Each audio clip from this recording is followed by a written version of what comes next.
Here's my iPad. Believe it or not, this woman's never seen an iPad before, even though she toils more than 60 hours a week making them. Oh, I like it. You like it? Yes. She's like many migrant workers from rural China, spending endless hours putting on screens, but never glimpsing the finished product.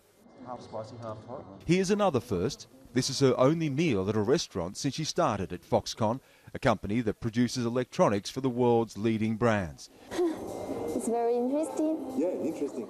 This sure is a change from the factory where she works, sleeps and eats. She doesn't want to be identified. We'll call her Miss Chen. If she's caught speaking to us, she says she will lose her job. When we were being trained for work, they told us that if we accept interviews, we will be investigated for criminal responsibility according to law. It's really a big deal. Miss Chen is one of more than 1 million workers at Foxconn in China. She works at this factory in the city of Chengdu, installing iPad screens. The company makes the iPads, iPods and iPhones that has made Apple a commercial and cultural icon. But there are no I workers here, only we workers.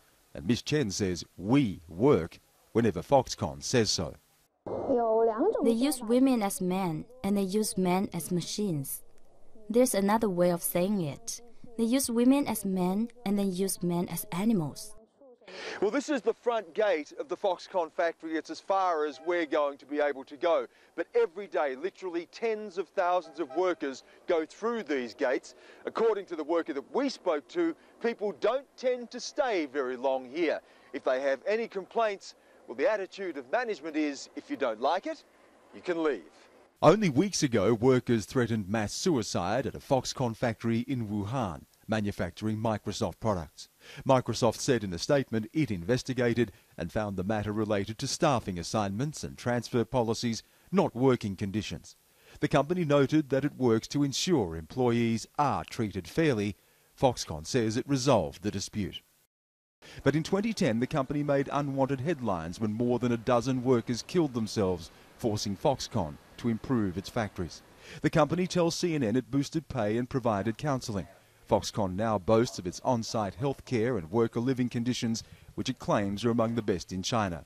Apple's been criticised for its links to overseas factories. It maintains it would not work with companies that do not respect their employees. In a recent email to staff, Apple addressed critics.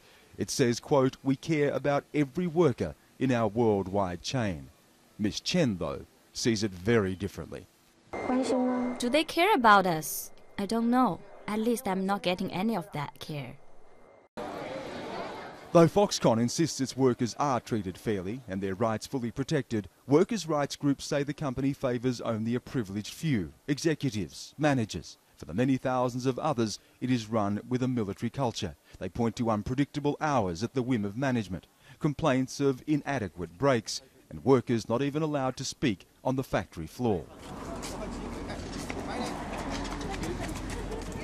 As we found, they're not too keen to speak outside either.